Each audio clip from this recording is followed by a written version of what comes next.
ओ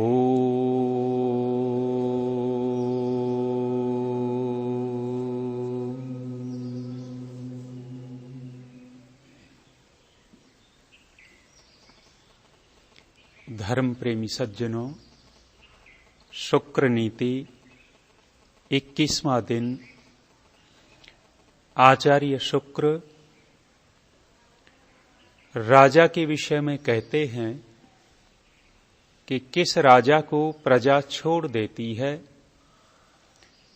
किस राजा का सम्मान प्रजा नहीं करती। कहा अदानेन अपमानेन छलाच्च कटुवाक्यतः राज्यः प्रबल दंडेन नृपम मुंचन्ति वै प्रजाः। कहा है कि जो राजा दानशील नहीं है, और यहां दानशील का तात्पर्य है जो राजा अपने भृत्यों को वेतन नहीं दे सकता, समर्थ होते हुए नहीं दे रहा, अर्थात अपने जो नौकर हैं, राज कर्मचारी हैं, उनको जो वेतन नहीं दे रहा है अथवा वेतन देने में असमर्थ है, ऐसे राजा को प्रजा छोड़ देती है। दो अर्थ यहां निकल करके आ रहे हैं। अदानेन अर्थात जो दानशील नहीं है, दूसरा अर्थ जो वेतन नहीं दे सकता। पीछे भी हमने देखा था कि राजा के लिए, मुखिया के लिए दानी होना अति आवश्यक है, और केवल मुखिया के लिए नहीं, शास्त्र में दान देने का विशेष निर्देश किया है। और ऋषि लोगों की मान्यता ये है कि व्यक्ति अपनी जो कमाई करता है उसमें से 10वां भाग दान में लगा देना चाहिए। 10वां भाग यदि वो दान में लगा देता है, दान में खर्च करता है, तो ईश्वरीय व्यवस्था ऐसी है कि जितना वह खर्च करता है उससे कई गुना परमेश्वर की व्यवस्था से उसको और अधिक प्राप्ति होती है। कहते हैं दान करने से धन कभी घटता नहीं है। जैसे समुद्र में से कुछ जल ले लिया जाए या नदी में से जल ले लिया जाए तो वहां जल घटता नहीं है, इसी प्रकार से दान दिया हुआ कभी दानी का धन घटने नहीं देता है। तो यहां राजा के लिए निर्देश किया है कि राजा दानशील हो और अपने राज कर्मचारियों को वेतन देने वाला हो। यदि यह कार्य करेगा तो प्रजा उसके साथ जुड़ी रहेगी, और यदि नहीं करता है तो प्रजा छोड़ देगी। दूसरी बात कही है अपमान करने से। राजा है, मुखिया है और प्रजा का अपमान करता है, बार बार अपमान करता है। ऐसे अपमान करने वाले मुखिया को प्रजा छोड़ दिया करती है। इसलिए राजा के लिए बहुत बड़ा निर्देश ये दिया गया है कि राजा अपनी प्रजा का सम्मान करने वाला बने।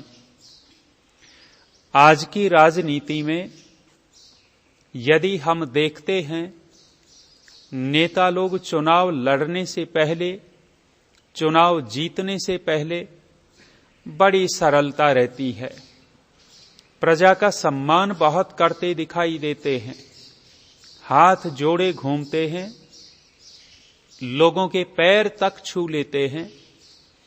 लेकिन जब चुनाव जीत जाते हैं, जिनके पैर छू रहा था उन्हीं का अपमान कर देता है।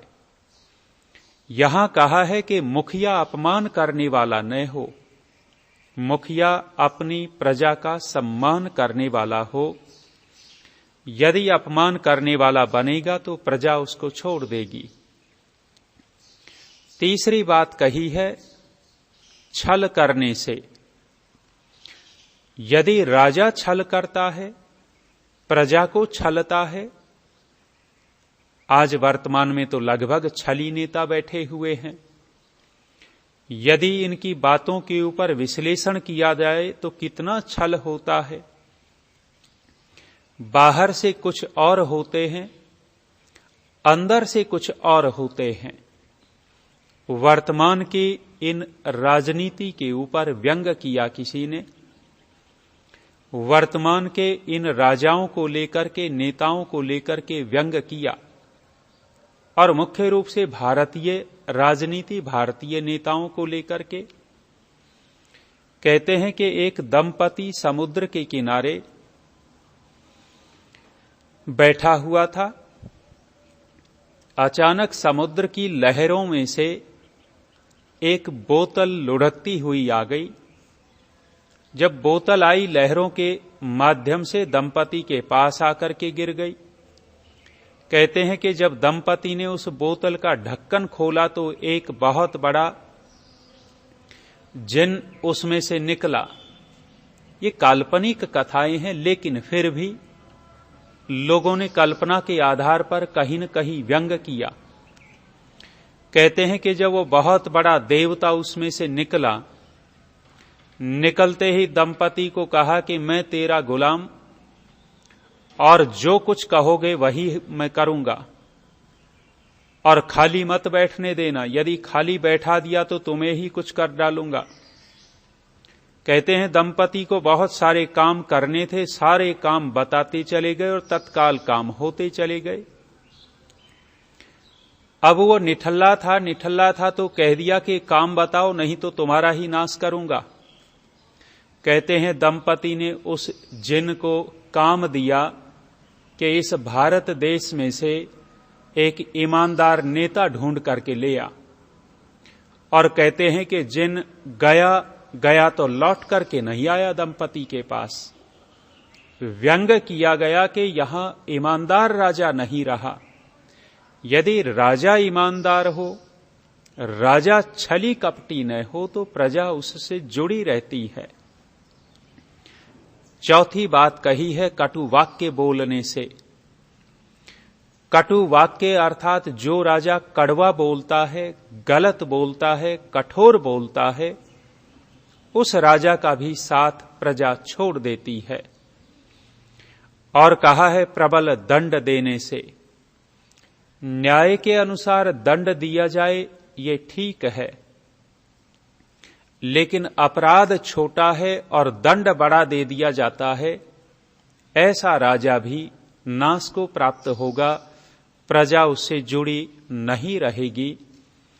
हमारे यहां विदेशों का क्या हाल है इतना हम नहीं कह सकते, नहीं जान सकते, लेकिन कुछ कुछ तो पता लगता ही है कि वहां की कानून व्यवस्था अच्छी है। यहां तो इस प्रकार की स्थिति देखी जाती है कि अपराधी को छोड़ दिया जाता है बहुत अच्छी योजना बना करके, और उसके स्थान पर निरपराधी को पकड़ लिया जाता है और निरपराधी को कठोर दंड दे दिया जाता है। कहा है कि ये राजा का बहुत बड़ा दोष है और इस दोष से राजा नाश को प्राप्त होगा। यहां भगवा आतंकवाद कह करके एक बहुत बड़ा झूठ प्रचारित किया गया।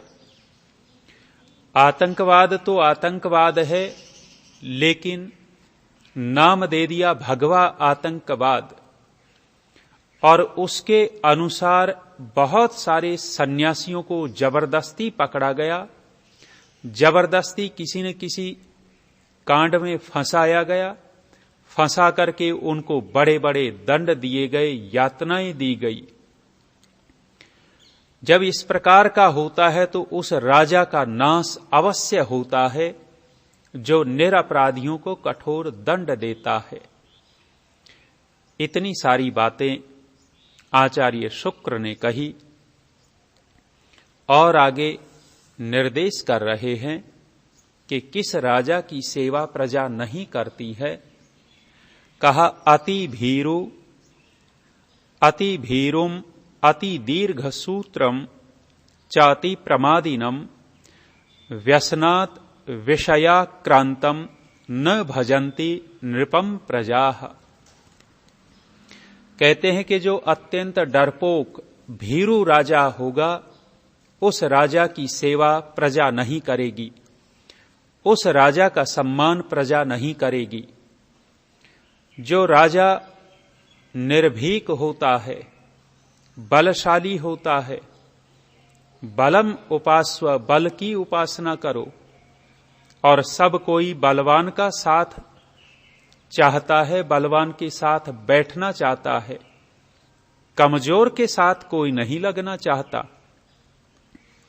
हमारे भारत देश में इस तरह का राजा रहा है कि मुंबई जैसे बड़े बड़े शहरों में आतंकवादी आक्रमण कर देते हैं, लोगों को मार देते हैं, और उन आतंकवादियों को तत्काल दंड नहीं देता है राजा, और इस तरह के बयान दे देता है, और उन बयानों में ऐसा लगता है कि कितना भीरूपना होगा, कितना डरपोकपना होगा। आज वर्तमान के राजा को देखें तो शत्रु देशों के अंदर घुसकर के ये राजा आक्रमण करवा देता है। किस राजा का सम्मान प्रजा ज्यादा करेगी, पहले वाले डरपोक राजाओं का या बलवान निर्भीक राजा का सम्मान करेगी? तो पहली बात कही है, जो अत्यंत भीरू होता है, डरपोक होता है, उस मुखिया को प्रजा नहीं चाहती है, सम्मान नहीं करती है। दूसरा कहा है अत्यंत दीर्घ सूत्री। दीर्घ सूत्री उसको कहते हैं कि जो एक काम ले लिया, काम लेकर के उस काम को, जो काम 1 महीने का था, उस काम को 10 साल में करता है। ऐसे दीर्घ सूत्री राजा को भी प्रजा सम्मानित नहीं करती है। आधे घंटे के काम को 6 घंटे में करता है। दीर्घ सूत्री विनश्यति। शास्त्र में कहा है कि दीर्घ सूत्री नाश को प्राप्त होता है, अर्थात जो कार्य समय पर नहीं करते हैं, उस काम को लटकाए रहते हैं, धीरे धीरे करते हैं।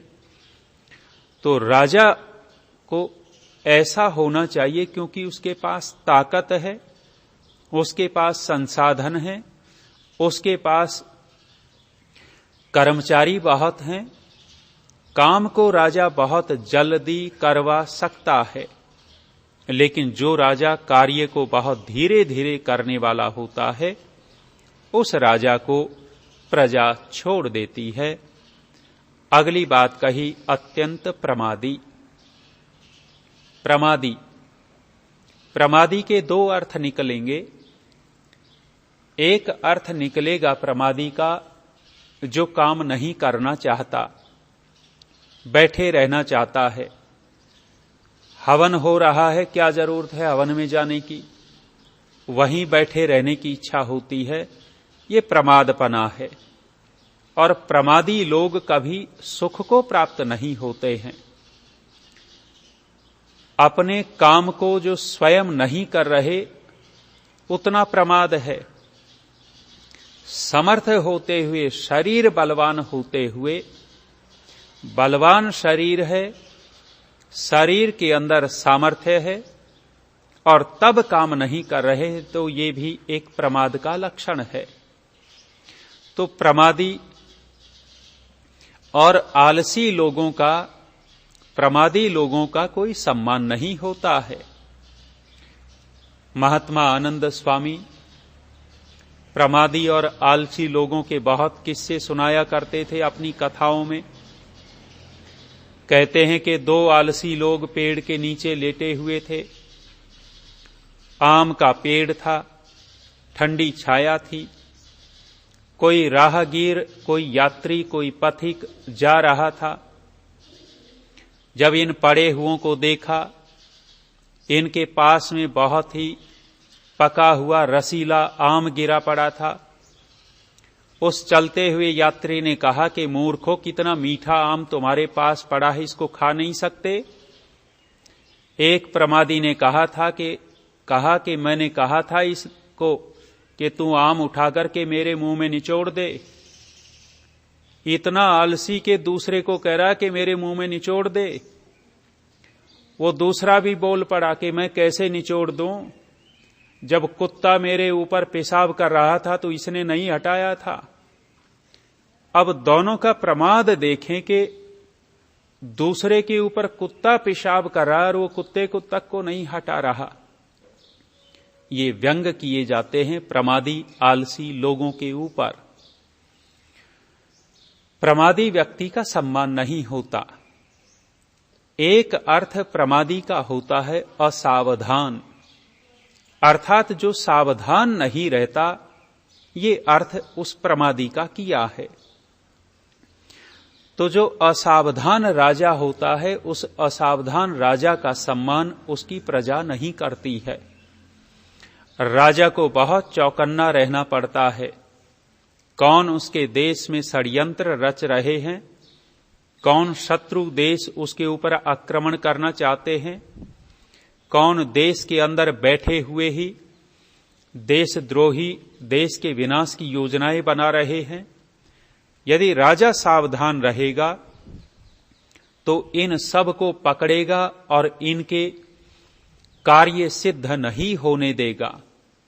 राजा सावधान होगा तो अपनी राज सत्ता को लंबे समय तक बनाए रखेगा। तो यहां प्रमादी का अर्थ हुआ असावधान। जो असावधान राजा है, प्रजा उसको छोड़ देती है। अगली बात कही है, जो व्यसनों के कारण विषयों में फंसा रहता है, आसक्त रहता है, ऐसे राजा की भी प्रजा प्रशंसा नहीं करती है। कितने सारे व्यसनी हुए हैं। मुगल साम्राज्य व्यसन के कारण नष्ट हुआ। इनके अंदर दो ही विशेष इनको लालच दिए जाते हैं। इनको दो विशेष लालच ये दिए जाते हैं, जिसको जन्नत का भी लालच कह सकते हैं। इनमें एक सेक्स, शराब, दो चीजें विशेष रूप से लालच देते हैं। तीसरा मांस को जोड़ लीजिए। ये जितना मुस्लिम वर्ग है, इन तीन के लिए मरना मिटना जानता है। जो जन्नत का इनको आकर्षण दिया जाता है, जन्नत में है क्या? जन्नत में सेक्स है, खुला सेक्स करो, 72 हूरें मिलेंगी, उन हूरों के साथ रहो। शराब की नदियां मिलेंगी, जितनी चाहो पियो। तीसरा, मांस के टोकरे भरे मिलेंगे, जितना चाहो खाओ। केवल और केवल इतने से के लिए ये मानव बम बन करके घूमते हैं। हजारों हजारों की हत्या कर देते हैं और फिर ये लोग कहते हैं कि हम धार्मिक हैं, हमारा धर्म अच्छा। इन जितने निकृष्ट लोग कौन होंगे जो इतने से के लिए धार्मिक लोगों को मार देते हैं, अच्छे लोगों को मार देते हैं, समाज के अंदर भय का वातावरण पैदा कर देते हैं। वे जो नष्ट हुए, ये व्यसन ही है। मांस, शराब और स्त्री सेवन व्यसन ही है। इन व्यसनों के कारण बड़े बड़े राजा मारे गए। मनुष्य की तो बात ही क्या है। तो यहां कहा है कि जो राजा व्यसन के कारण विषयों में, भोग में आसक्त रहने वाला है, उस राजा की प्रजा उसकी सेवा नहीं करती है, उस राजा को उसकी प्रजा छोड़ देती है।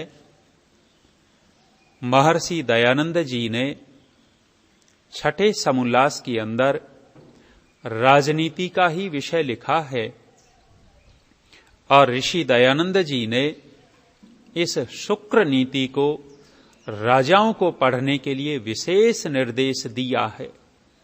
नेता वर्ग इस शुक्र नीति का ठीक ठीक अध्ययन करे तो निश्चित रूप से वास्तव में नेता बन सकते हैं, अन्यथा तो देश को गिराने, लूटने, अपमानित करने वाले ही बनते जाएंगे।